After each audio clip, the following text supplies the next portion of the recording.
pessoal, tudo bem? Eu sou Priscila Tardem, sou advogada e o vídeo de hoje é de um assunto muito polêmico. Eu vou responder a pergunta do Bruno. Ele me apresentou uma situação em que o pai paga pensão para o filho, essa mãe teve um novo relacionamento, a criança se afeiçoou e esse novo relacionamento acabou. A pergunta dele é: esse homem vai ser obrigado a pagar pensão para essa criança? E ele complica um pouco mais, porque ele quer saber se a mãe pode ir acumulando pensões alimentícias das pessoas com quem ela se relaciona. Para início de conversa, a gente precisa entender que são os pais os responsáveis pelo sustento dos filhos. Existem as exceções, elas incluem os parentes dessa criança. O padrasto não tem obrigação legal de sustentar aquela criança. A obrigação, de novo, é do pai e da mãe. E aí, o que acontece é, o casamento acabou, aquele padrasto que já não tinha obrigação de sustentar a criança, ele vai embora e continua sem essa obrigação. É claro que eu vou aprofundar mais o assunto daqui a pouco e vou trazer algumas situações que deram origem aí a esse grande mito. Há pessoas que realmente acreditam nisso como se fosse real, mas ninguém nunca viu. Vamos falar abertamente aqui. Existe sim uma série de complicações aí de um relacionamento com uma mulher que tem filho. O que não vai acontecer é você ser obrigada a pagar uma pensão alimentícia porque você namorou uma mãe com uma criança. A obrigação é do pai e da mãe. E de onde é que vem esse pai e essa mãe? A pergunta parece estranha para você? Mas não é não, eu vou explicar. A gente tem no direito o vínculo biológico, só que a lei não para por aí. Existem outras formas de paternidade que não estão ligadas a DNA. Ah, então quer dizer que se eu namorar alguém que tem filho, eu vou me tornar pai dessa criança? Não, você só se torna pai dessa criança e assim assume as obrigações decorrentes da paternidade em algumas situações que não são tão comuns como vocês pensam, tá? O padrasto, ele pode escolher se tornar pai daquela criança. O primeiro caso que eu vou trazer aqui, então, é através da adoção formal. Se ele quiser, se o casal vier a se separar, aí esse pai, que não é mais padrasto, ele é pai, ele vai ter obrigação de pagar os alimentos. Continuando aqui para uma outra situação em que pode haver também a adoção da criança pelo padrasto. É o que a gente chama de adoção à brasileira. O que é isso? A gente tem a situação de uma mãe solteira que teve o filho ali, que não tem o registro do pai naquela certidão de nascimento.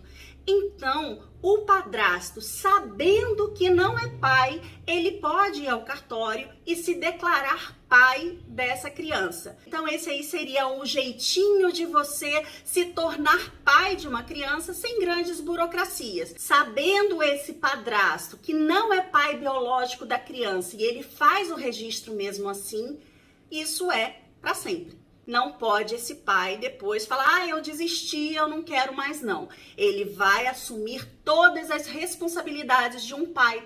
Afinal de contas, ele se torna pai por vontade própria. Mas eu não quero ter responsabilidade de pai. Então não adote. Certo, falamos então das situações formais em que há um documento ali que expressa a vontade daquele homem, daquele padrasto aqui no nosso exemplo, de se tornar pai daquela criança. Mas existem ainda as outras situações que decorrem do convívio, decorrem do afeto. É o que a gente chama em direito de socioafetividade. Nesse caso aí, também existe uma manifestação de vontade do padrasto de ser pai daquela criança. Só que essa manifestação da vontade, ela não é expressa num papel. Ela é observada pelas atitudes daquelas pessoas. A vontade de ser pai, tanto é que ele passa a agir como pai. Eu estou falando de você assumir socialmente e familiarmente a posição de pai daquela criança. Eu tô falando de você chamar de meu filho e ser chamado de papai.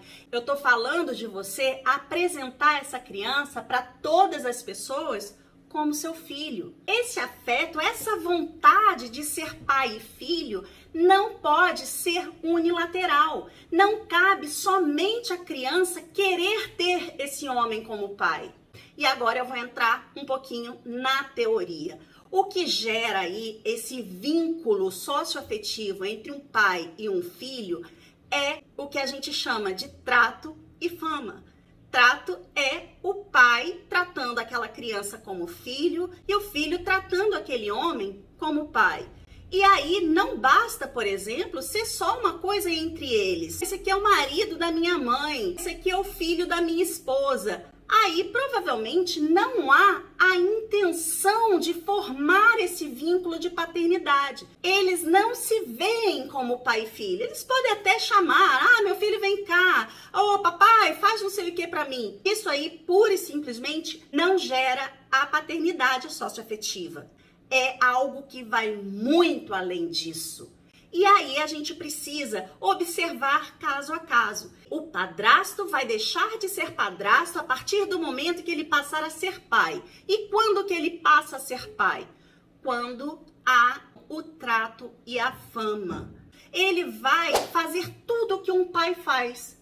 Ele só não tem o vínculo de sangue. Vou dar alguns exemplos aqui. Naquele outro núcleo familiar ali, que é oriundo do pai, todo mundo sabe dessa relação de afeto. A mesma coisa do lado materno. E esse pai, ele frequenta a reunião de escola, ele vai conversar com o professor, ele vai para a festinha de Dia dos Pais e tira foto com o filho e coloca na rede social dizendo, meu filho querido. E tudo isso aí vai gerando a paternidade, porque você tem duas pessoas se comportando como pai e filho. As pessoas que cercam essa família olham para aqueles dois e veem ali pai e filho, e não um padrasto e um enteado. Você está percebendo que não é só dormir com uma mulher que tem filho que vai te gerar uma obrigação de pagar alimentos? Você tem que ser pai do filho dela, você tem que querer ser pai, ainda que essa vontade não seja expressa em papel. Ela vem através das atitudes. E esse comportamento, ele não pode ser por um período curto, porque o afeto, nesse caso, ele vai sendo construído com o passar do tempo. Então, se você namorou 6 meses com uma mulher que tem filho, pode dormir sossegado.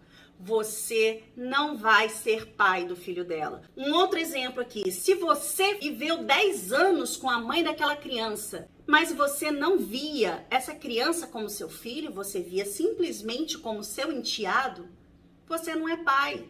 E logo você não tem obrigação de pai. Você é simplesmente um padrasto. Se você não quer ser pai socioafetivo, é muito simples. É só você não agir como pai. É só você não criar aquela criança como se fosse seu filho. Porque se você fizer isso, você vai estar gerando uma expectativa naquela criança de ter um pai para todos os efeitos. Não existe pai pela metade. Ou você é padrasto por inteiro ou você é pai por inteiro. Isso decorre do seu comportamento. Não é para você tratar mal a criança. Eu não estou dizendo que você não pode criar até um vínculo de afeto com aquela criança, mas tem que tudo ficar muito esclarecido que você é padrasto, você não é pai. Se você não quer o reconhecimento de uma paternidade socioafetiva, não se reconheça como pai. Não permita que a criança te reconheça como pai. Deixa claro desde o início que você é padrasto, que a sua relação ali é uma relação circunstancial. Eu gosto muito até do termo que a língua inglesa utiliza para padrasto, porque ele chama de stepfather. Step é aquilo que fica ali esperando para substituir o principal, caso seja necessário, né? O father é pai em inglês, stepfather então seria um pai substituto ali. E isso decorre de uma circunstância. Para você deixar de ser um stepfather e passar a ser um father com as respectivas responsabilidades, você tem que deixar de ser um step simplesmente. Você tem que ser pai para tudo. O que não dá para fazer é escolher ser pai por um tempo delimitado. Eu vou ser seu pai só enquanto eu estiver com a sua mãe. Então você não é pai, você é padrasto. E não é errado ser padrasto. Só deixa isso claro. Não engana a criança fazendo ela pensar que ela tem um pai. Seja padrasto. Seja o melhor padrasto que você puder. Mas não seja pai, se você quiser condicionar a sua paternidade ao relacionamento que você tem com a mãe daquela criança. O que o nosso sistema jurídico veda é o comportamento contraditório. Ou seja, eu me comporto como pai da criança, mas na hora de assumir uma obrigação de pai, não, eu não sou pai não. Isso aí não cabe. Ou você é pai para tudo, ou você não é pai para nada. Seja padrasto. Ainda dentro da pergunta do Bruno, a gente tem a questão dos alimentos. Quem paga alimentos para a criança não é o padrasto, é o pai. É o padrasto que virou pai. Só que aí, o que acontece se a criança tiver, por exemplo, o pai biológico e o pai socioafetivo? Os dois têm que pagar pensão? Sim, os dois têm que pagar pensão. Só que aí vai haver uma proporcionalidade, o cálculo vai ser diferente, porque na hora de analisar a necessidade da criança e a possibilidade dos pais, a gente vai também analisar aí a questão da proporcionalidade. Isso é possível? É, mas não decorre de um mero relacionamento que um homem teve com a mãe. Decorre da posse do estado de filho. Decorre da vontade manifestada em algum momento de ser pai daquela criança. E aí, se você quer ser pai, é hoje, é amanhã e é sempre, para todos os fins. Só que aí o Bruno complica mais, porque ele quer saber se essa criança pode sair acumulando pensões alimentícias. Eu acho muito pouco provável que uma criança tenha sucessivos pais socioafetivos, até porque a gente vai precisar aí para a configuração de uma paternidade socioafetiva vários anos. E a criança só vai ser criança durante algum tempo para poder justificar aí o pedido de alimentos. Eu estou falando aqui neste vídeo sobre possibilidades jurídicas. Eu nunca vi um caso concreto desse jeito que tenha havido aí a condenação de um pai que não queria ser pai de pagar pensão alimentícia para o filho da mulher. O juiz que vai decidir uma ação sobre paternidade socioafetiva, ele não vai atribuir uma paternidade só para a criança fazer jus ao pagamento de pensão alimentícia. O que vai acontecer ali é o reconhecimento de uma paternidade que existe de fato, é o afeto ali entre o pai e a criança. A gente não está falando só de dinheiro, a gente está falando de uma vida, a gente está falando de um reconhecimento de um homem como pai e ser reconhecido como filho. O que a gente costuma ver na justiça é um caso em que o pai era pai e queria deixar de ser pai para não pagar pensão. Observa que aí é diferente. Ele só queria ser pai durante aquele tempo ali para fazer uma graça com a mãe.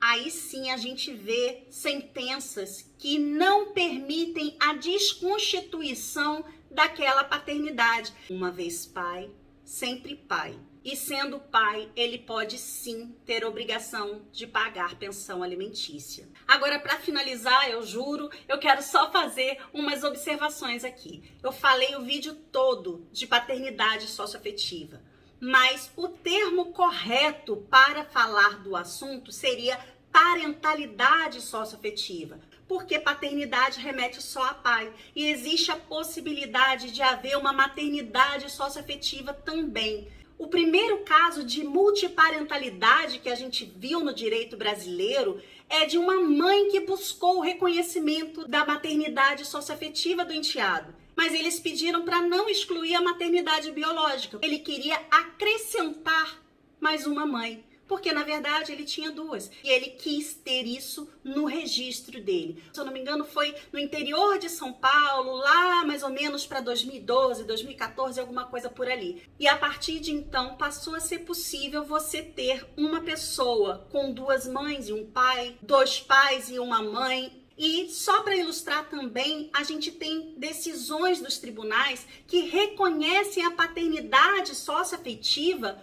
para os avós que criaram aquele neto como filho. A gente tem casos de tios também que tiveram a paternidade socioafetiva reconhecida, os critérios eram exatamente os mesmos disso tudo que eu falei nesse vídeo até agora. E eu espero que eu tenha respondido a pergunta do Bruno. Depois você me diz, Bruno, se eu conseguir tirar as suas dúvidas sobre o assunto. E eu fico por aqui então. A gente se vê na próxima. Até lá!